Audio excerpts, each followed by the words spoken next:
Les enfants et jeunes membres de Yompanel ont droit à une information et à une éducation précise sur la reproduction, le sexe et la sexualité. La violence prend des décisions éclairées au sujet de leur santé sexuelle et de la reproduction, font l'objet d'une formation de 25 enfants et jeunes, dont 15 filles et jeunes femmes, au centre des ambassadeurs de vie à Atakwame, afin de se familiariser avec les modules Champion of Change, une stratégie de plan international qui vise à promouvoir l'égalité des genres et le changement des normes via l'autonomisation des filles, l'engagement des garçons, la mobilisation des pères et le dialogue intergénérationnel. Les Yompanel garçons ont reçu des notions sur la vérité et la fiction sur la violence à l'égard des femmes. On travaille sur le module 4 des garçons intitulé Être non violent au sein des relations personnelles et l'activité 1 plutôt qui est qu'est-ce que la violence sexiste.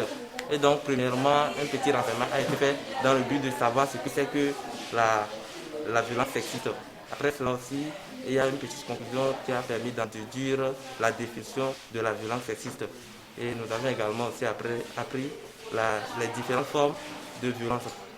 On a la violence psychologique, la violence économique, la violence structurelle, la violence physique, la violence sexuelle. Et donc, aujourd'hui, c'est cette formation aussi qui m'a permis de savoir aussi que, à part ce type de violence aussi, il existe une autre forme de violence qui est de par l'auteur Bonino. Et donc, cette violence précisément s'appelle le chauvinisme masculin quotidien.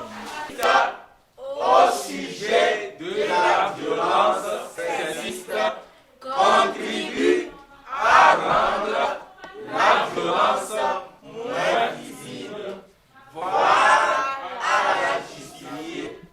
Il est donc essentiel que les champions du changement apprennent à les identifier et à les rejeter. Et après cette formation, j'ai appris ce que c'est que la violence sexiste. Et sur la violence sexiste, j'ai compris que la violence sexiste est l'utilisation de force physique et du pouvoir physique.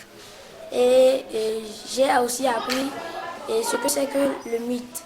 Je sais que maintenant les mythes, ce sont les mythes qui dévalorisent les filles et les femmes et qui empêchent l'épanouissement des jeunes filles et jeunes femmes. Donc aujourd'hui, j'ai aussi appris les différentes formes de violence qui sont, il y a violence sexuelle, violence psychologique, violence culturelle et structurelle, violence économique.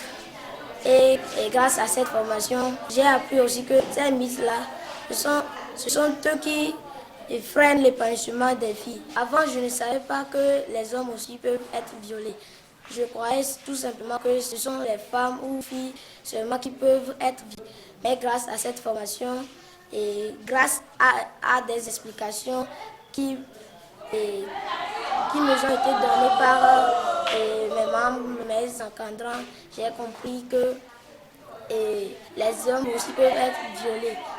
Les filles Yompanel ont été planchées sur la reproduction, le sexe et la santé sexuelle. La reproduction, c'est le fait de pérenniser une espèce ou la perpétuation d'une génération. C'est un organe biologique donc, qui nous permet de faire la différence entre le mâle et le féminin, c'est-à-dire l'homme et la femme.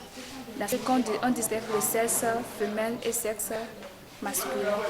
On va donner quelques synonymes d'amour, comme par exemple le pénis. Le synonyme de pénis, on peut dire organe reproducteur mâle ou appareil génital mâle. Si on parle vagin, on peut dire gamète femelle.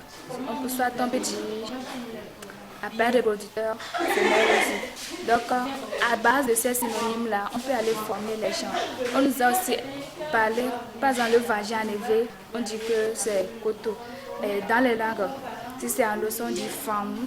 Donc on nous a aussi appris dans les langues comme ça, si on vient à une société ou bien dans un groupe comme ça et que le groupe ne comprend pas éveil et que c'est éveil, on peut le parler. Si c'est faire, on peut le parler. Donc on nous a aussi parlé de ça.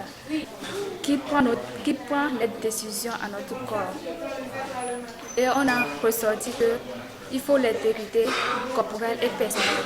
C'est-à-dire, pour une fille, quand elle veut porter son habit, d'abord, ce qu'elle porte, elle va voir ce que ça me va.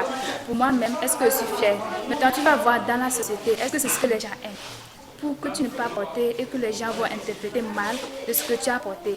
Par exemple, toi tu aimes porter les sexy, or que dans votre communauté, si tu portes sexy, c'est une chose que la communauté n'aime pas. Donc il faut respecter ces normes-là. Donc on a eu à parler de ça. Donc comme fille, il faut donner des exemples aux autres, il faut être exemplaire par rapport à nos habillements. Donc on a parlé aussi de, par exemple, une fille qui porte sexy, ça peut, bon, ce n'est pas que je dis que c'est bon, mais ça peut attirer à une violence sexuelle, par exemple pour un garçon. Il le voit, bon, il dit que pourquoi plus. Donc comme elle a porté ceci, c'est-à-dire elle m'attire quoi. Donc c'est pour éviter cela qu'on a eu faire cette formation. Je suis capable d'aller sensibiliser les gens par n'importe quelle langue. Or que dans nos familles, par exemple, si tu parles de vagin, on va te prendre comme tu es un enfant tâté. Donc maintenant, je peux aller chez mon papa, je lui ai dit aujourd'hui, on a reçu une formation qui parle de la santé sexuelle reproductive.